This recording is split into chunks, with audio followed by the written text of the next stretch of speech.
99න් බේරුණා. මේ දවස්වල හැමදාම මෙන් ඇඳිරි නීතියයි. ඒ කාලය තුළදී ගමන් බිමන් නොයා යුතුයයි පොලිසිය තරයේ අවවාද කරයි. ඒ පොලිසියේ හොඳට නොවේ. ඔබේ හොඳටය. එහෙත් සමහරු පොලිසියේ අවවාද නොතකා රෑපානේ ඇවිදින්ට යති. සමහරුන් කාර්යකකට අසුනොවී බේරෙන්නේ 99න්ය. එවැන්නෙකු ගෙදර ඇවිත් කියන්නේ මං අද 99න් බේරුණා කියායි. 99 හෝ 99 කතාව කොහෙන් එකක්ද. ඒ ගැන හොඳ කතාවක් මාටින් වික්‍රමසිංහ මහතාගේ උපන්දා සිට නමැති චරිතාපදානයෙහි එයි. මෙසේය. හේලිගේ වල්ගතරුව පෑයුවේ 1899 සිතමි. ඒ අවුරුද්දේ ලංකාවද විනාශවිය හැකියැයි නැකැත්කාරයෝ කල් ඇතිව කීහ.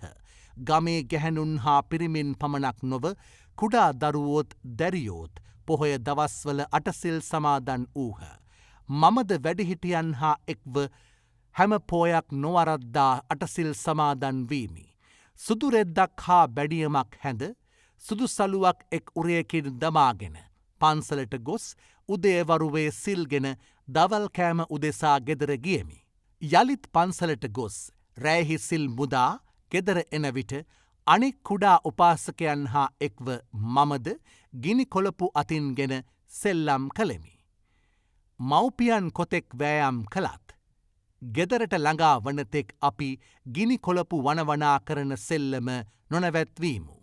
1899 ලංකාවට ඉතාම සුබ අවුරුද්දක් විය.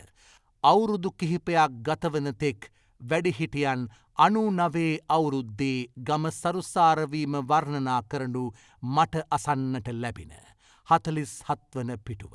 සිංහලයා 99න් බේරුණේ ඔන්න ඔහොමය. උපුටා ගැනීම පදවැලක් දිගේ. මහාචාර්ය ජේ.බී. දිසානායක.